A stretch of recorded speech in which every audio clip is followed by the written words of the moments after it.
This week showed us three things about Trump's administration. They will lie to your face with fake photos. They will insult our closest allies who died defending us. And despite all of that, they still can't stop the resistance. I'm talking about government deepfakes, draft dodgers calling war heroes cowards, and the biggest labor strike Minnesota has seen in almost a century.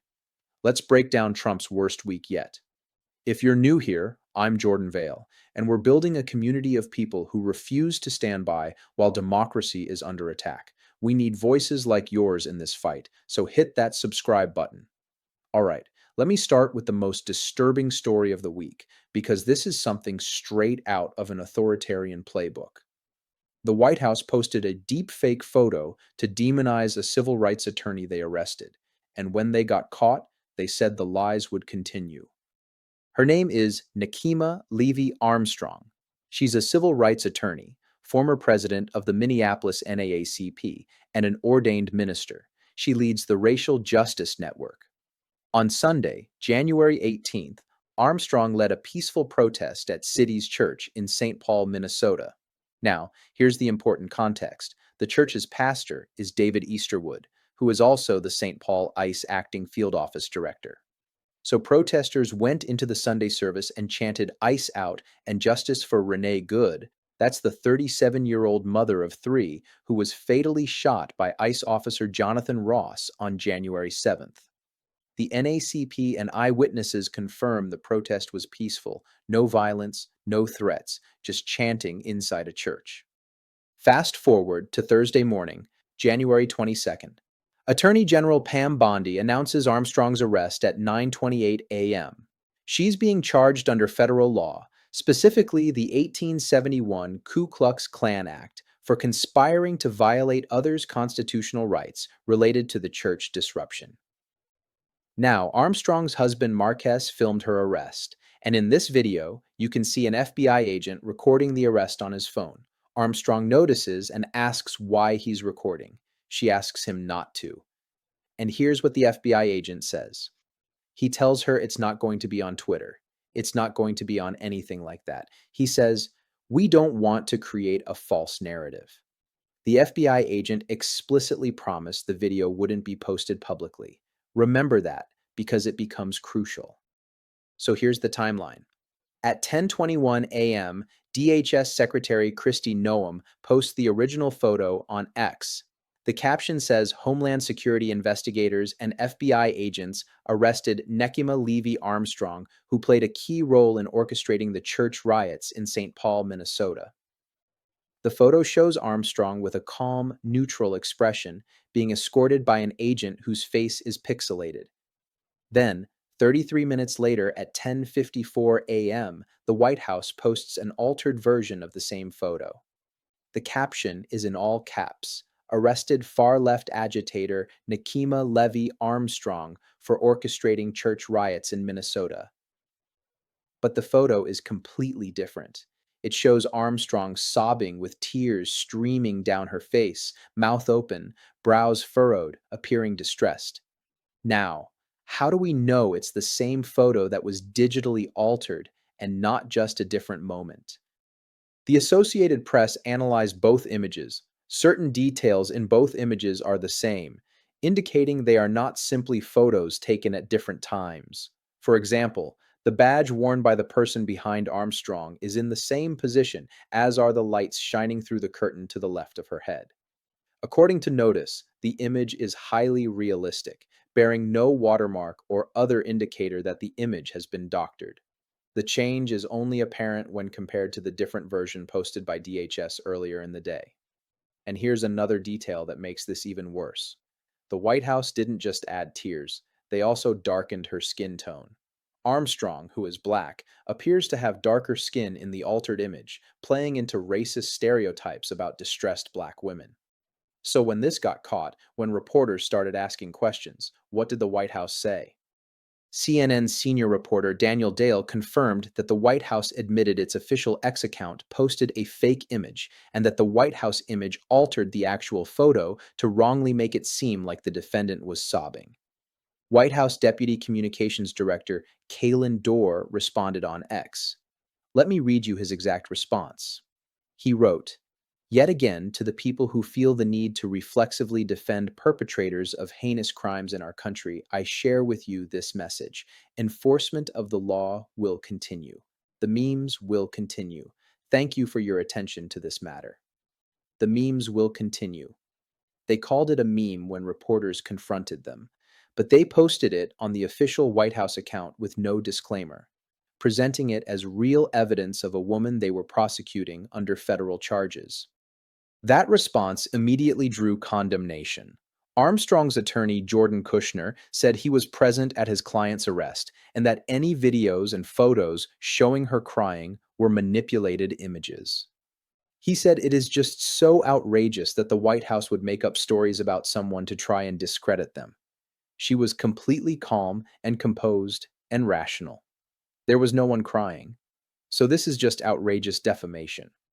And then on Friday afternoon, after Armstrong was released from jail, her spokesperson released the video her husband shot of her arrest, the full 7+ minute video.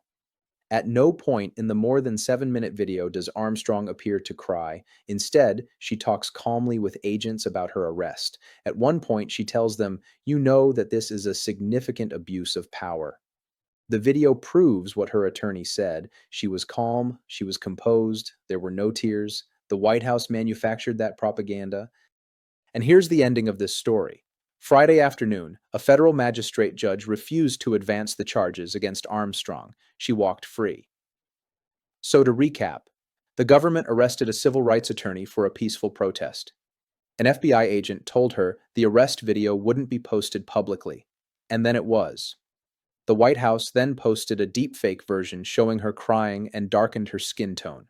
They called it a meme when caught, and then a judge refused to advance the charges anyway. Oh, and this isn't the first time. In July 2025, the White House posted an altered photo of Representative Jimmy Gomez showing him crying, calling him Crying Jimmy. This is a pattern of using government propaganda against political opponents. That's story one, government deep fakes. Now let me tell you about story two, because this one managed to unite the entire world against Trump. On Wednesday, Trump gave remarks about NATO and Afghanistan. And what he said was so insulting, so historically ignorant, that even his own allies are demanding he apologize. Here's what Trump said about NATO troops who served in Afghanistan. We've never needed them. We have never really asked anything of them. You know, they'll say they sent some troops to Afghanistan or this or that. And they did. They stayed a little back, a little off the front lines. Trump claimed that NATO allies sent troops to Afghanistan, but they stayed a little back from the front lines. He said they didn't really fight, they stayed a little back. Let me give you some context about why this is so offensive. NATO has a mutual defense agreement called Article 5. It says that an attack on one member is an attack on all. In NATO's entire history, Article 5 has been invoked exactly one time, after September 11th, 2001, for us, to defend America. NATO allies came to fight alongside us in Afghanistan because we were attacked, and they didn't stay back from the front lines. They died there. Over the 20 years of the war in Afghanistan, more than 3,700 coalition forces were killed. Of those, about 2,400 were Americans. That means roughly 1,300 NATO allies didn't come home. The United Kingdom alone had 457 troops killed in Afghanistan. France lost 90, Germany lost 62, Canada lost 165. Every 2 Americans killed in Afghanistan, 1 NATO ally died fighting beside us. They didn't stay back.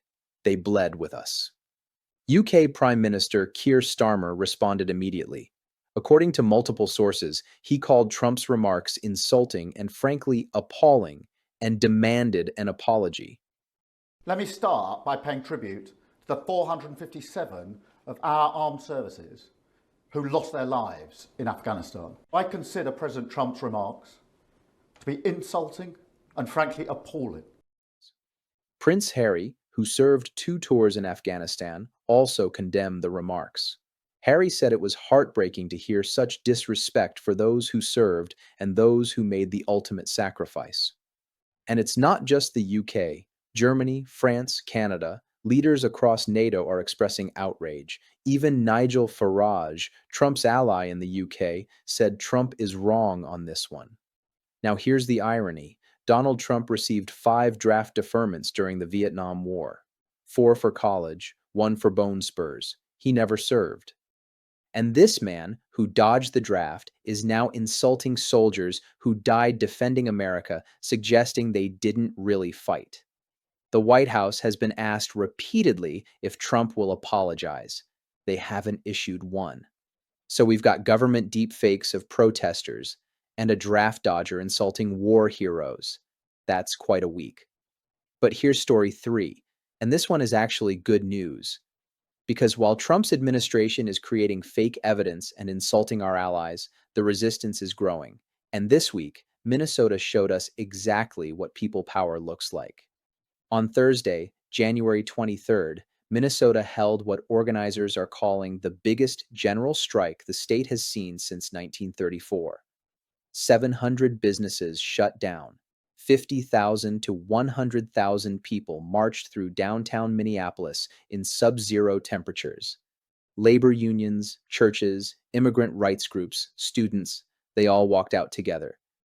According to NPR, thousands marched through downtown Minneapolis, protesting against ICE as state workers held a general strike. Al Jazeera reported that Minneapolis businesses closed their doors for an economic blackout protesting ICE.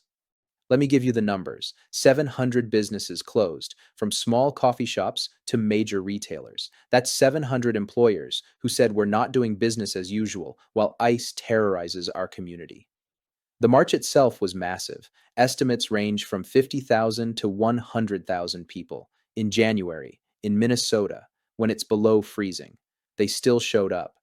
Now, what led to this? We've covered some of it this week.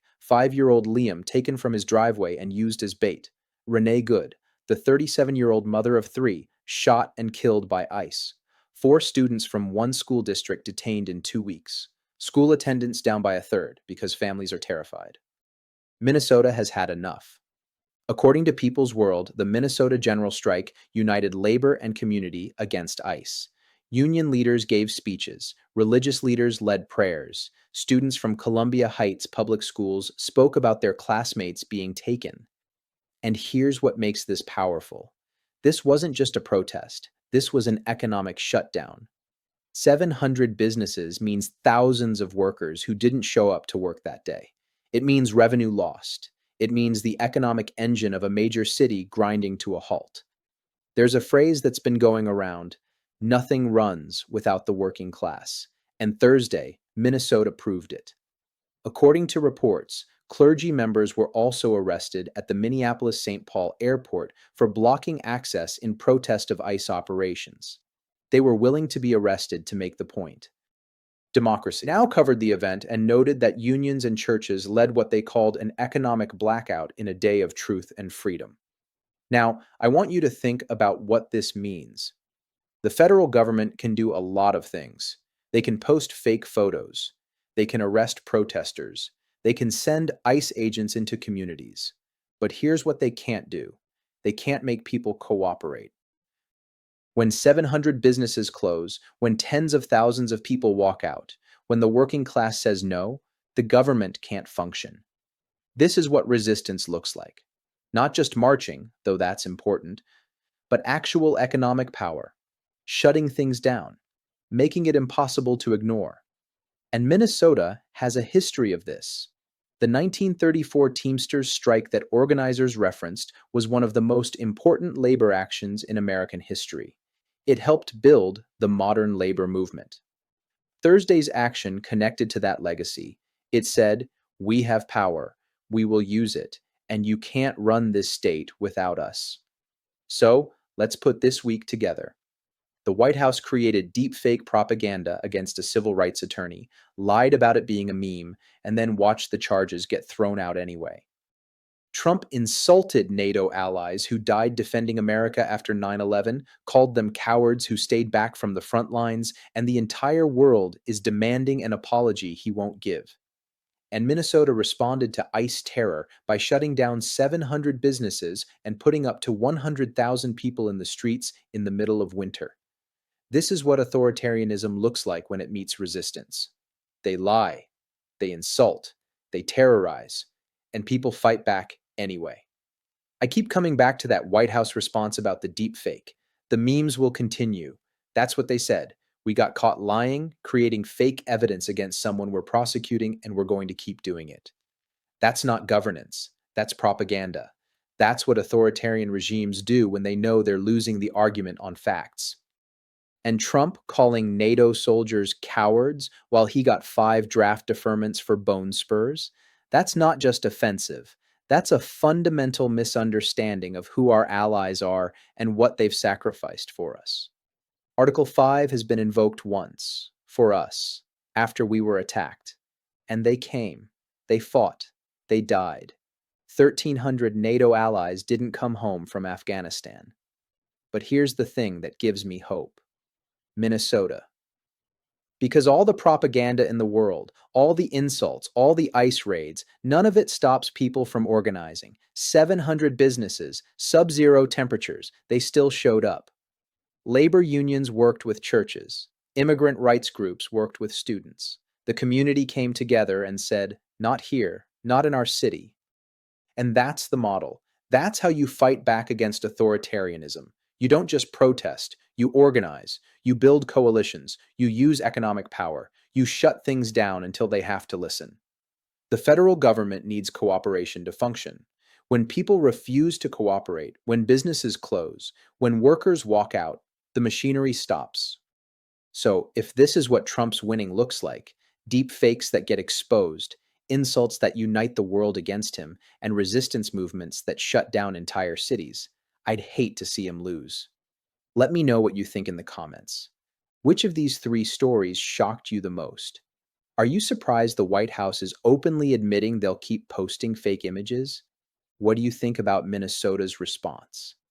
And if you found this breakdown helpful, if it connected the dots between these 3 stories in a way that made sense, share this video. People need to understand what we're up against and what resistance looks like when it's working. We're building something here, a community that refuses to look away, a community that calls out propaganda when we see it, a community that honors the sacrifices of those who fought for us, and a community that knows the power of organized resistance. Thanks for spending a few minutes digging into this with me. If you want more grounded, progressive commentary without the outrage bait, subscribe and stick around. Every time you watch, share, and engage, it helps build a community that believes democracy is worth understanding and defending. I'll see you in the next video.